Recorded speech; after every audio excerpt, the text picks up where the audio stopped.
Hello friends. आज हम आपके सामने नया लेक्चर प्रेजेंट कर रहे हैं कैपिटल गेन का, जिसमें कैपिटल गेन में आज मैं जो सेक्शन चलाने वाला हूं दैट इज 54EC। तो 54EC जो है वो क्या है उसके बारे में हम थोड़ा एक्सप्लेन करेंगे। तो हियर मैंने आपको एक स्लाइड बनाई है, तो मैं यहाँ पे एक्सप्लेनेशन करता हूँ 54EC क्या है। So here are some important points to kept in mind about section 54EC. Eligible assets, अब देखिए 54EC किसके लिए एलिजिबल है। एलिजिबल एसेट्स में only long term capital gain arising from the sales of specified assets such as land and building or both are eligible for exemption under section 54EC।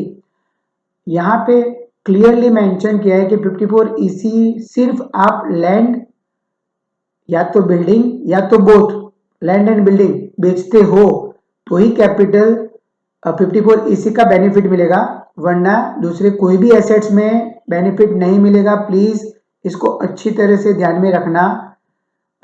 उसके बाद लिखा है short term capital gain are not eligible. Short term capital gain में आप 54EC नहीं ले सकते हो, ठीक है। एलिजिबल एसेट सिर्फ लॉन्ग टर्म है और वो भी है land and building, but short term capital gain का के सामने आप 54EC का बेनिफिट नहीं ले सकते हो। सर 54EC है क्या?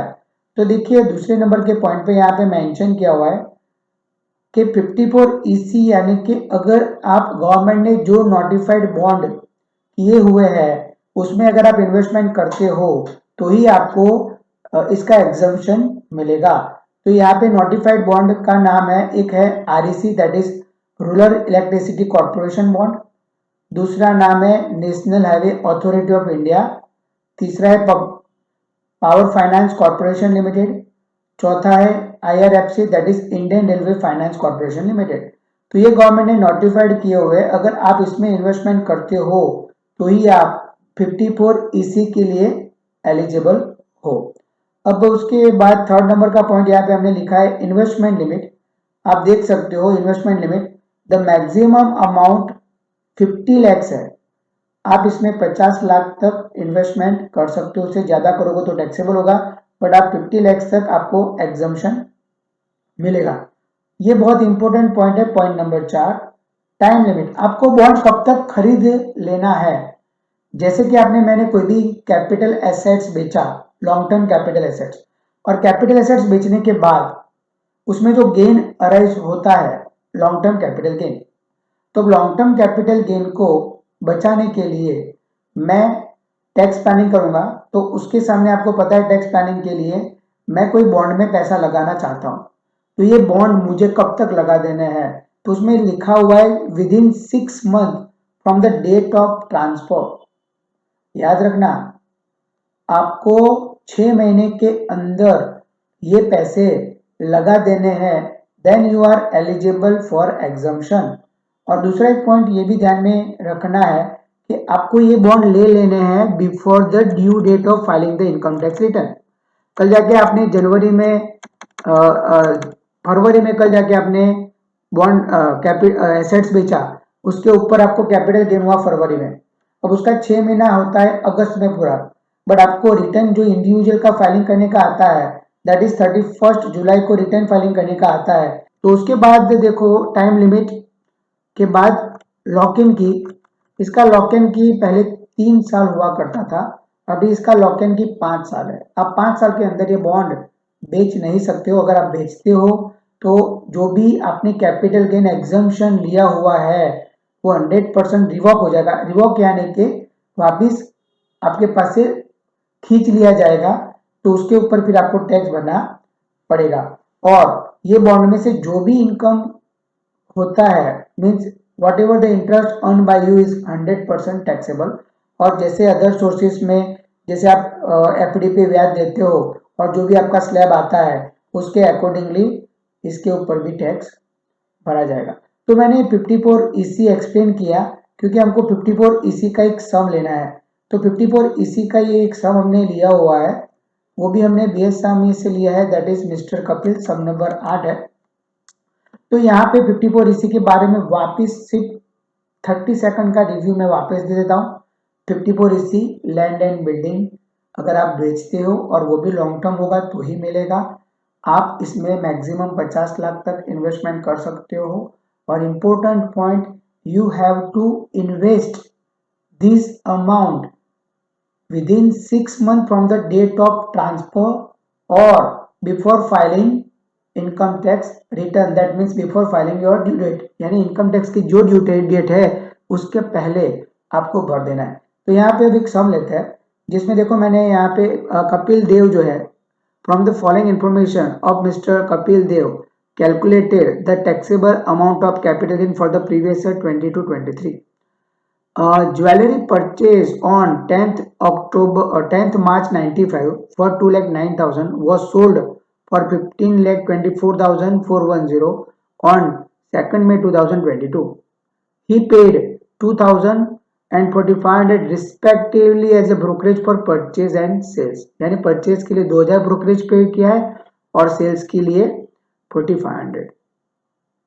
On 3rd December 2022, he purchased bonds of National Highway Authority of India 4 lakhs which are repayable after 5 years. बेटा देखो यहाँ पे उसने national highway authority of India के बॉन्ड खरीदे, यानी आपके दिमाग में क्लियर हो जाना चाहिए national highway authority of India 54 EC applied होगा।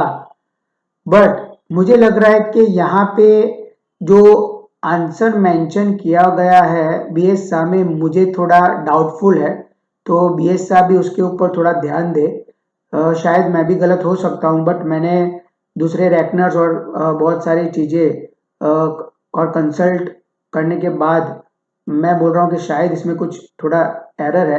तो उन्होंने आंसर दे दिया है कि as the investment in 5 years bond of national highway authority of India has been made after expiry of 6 month period, exemption under section 54 EC is not available and hence entire capital profit is considered taxable.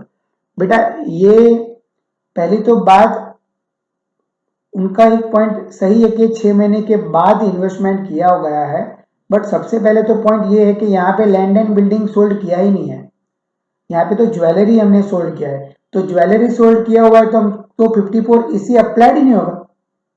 आप समझो, जब आप jewellery sold करते हो, jewellery मैंने आपको बताया that is not a land and building, और ये 54 इसी सिर्फ लैंड एंड बिल्डिंग के सामने या तो लैंड और बिल्डिंग के सामने मिलने वाला है। तो ज्वेलरी के सामने ऐसे भी 54 इसी फॉल नहीं करेगा, तो ये अप्लाइड होगा नहीं। तो देखो मैं ये सम ले लेता हूँ।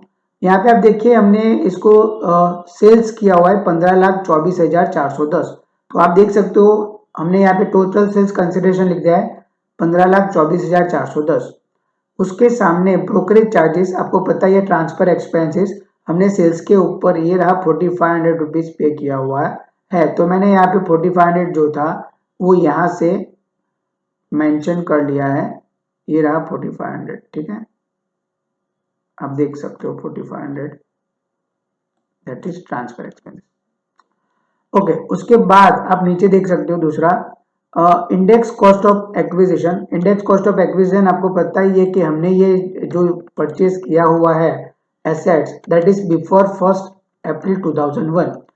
आपको पता है कि हम कोई भी एसेट्स 1/4/2001 से पहले खरीदते हैं तो उसका फेयर मार्केट वैल्यू हमको दिया होगा, तो हम फेयर मार्केट वैल्यू कंसीडर करेंगे, या तो परचेज प्राइस ज्यादा है तो वो कंसीडर करेंगे। आप दोनों में से कोई भी ऑप्शन चूज कर सकते हो, but whichever is higher हम कंसीडर करेंगे जिससे हमको टैक्स बढ़ने का कम आए, क्योंकि हमारी कॉस्ट उसमें से रिड्यूस करना है तो उनको फायदा मिले। तो आप देख सकते हो उसका वैल्यू आपको दिया हुआ है, द फेयर मार्केट वैल्यू दिख रही है यहाँ पे बेटा। द फेयर मार्केट वैल्यू आपको मेंशन किया, मैं यहाँ पे अंडरलाइन भी करता हूँ।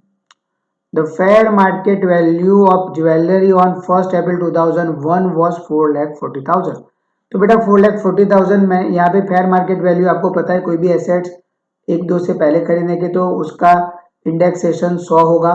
तो यहाँ पे हमने फॉर्मूला लिखा है 4,40,000 इंटू 331 डिवाइडेड बाय 100, तो उसका वैल्यू आएगा 14,56,400। बेटा ये दोनों का टोटल 14,60,900 जा रहा है। उसके बाद जो भी आ रहा है that is our long term capital gain from jewellery. अब आप देखिए बेटा यहाँ पे 54 EC का एग्जम्पशन हमने लिखा हुआ है, तो यहाँ पे 54 इसी में आफ्टर 6 मंथ का कोई पॉइंट का मतलब ही नहीं रहता है, क्योंकि 54 इसी का एग्जम्पशंस अवेलेबल ही नहीं होगा। क्यों नहीं होगा? पहला तो देखो दो चीज है। एक चीज तो मैंने आपको बताया, ये ज्वेलरी हमने 2/5/22 में सोल्ड किया था और उसके सामने 2/5/22 का 6 महीना गिने तो 2/11/22 आएगा। अब 5वें महीने से 6 महीना ऐड करोगे तो 2/11/22 आएगा। तो 2/11/22 के बाद हमने इसको परचेज किया है 3/12/22, यानी कि 7 महीना हो गया है।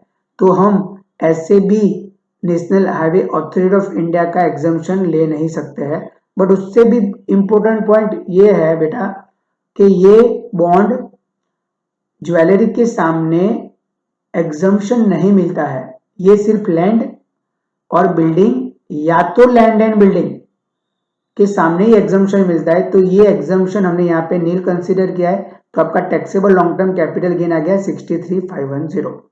अब यहाँ पे एक दूसरा भी क्वेश्चन था, if the above transaction, if he purchase in the above transaction, बेटा यहाँ पे देखो इन अबव ट्रांजेक्शन, ये रहा in above transaction, if he purchase a residential building for rupees 7,59,955 instead of bond of national highway, then what will be the change in your answer? तो बेटा ये second question है तो उसका हम answer देते हैं। अब ये दूसरा जो है दैट इज, अब हमने घर खरीदा बेटा।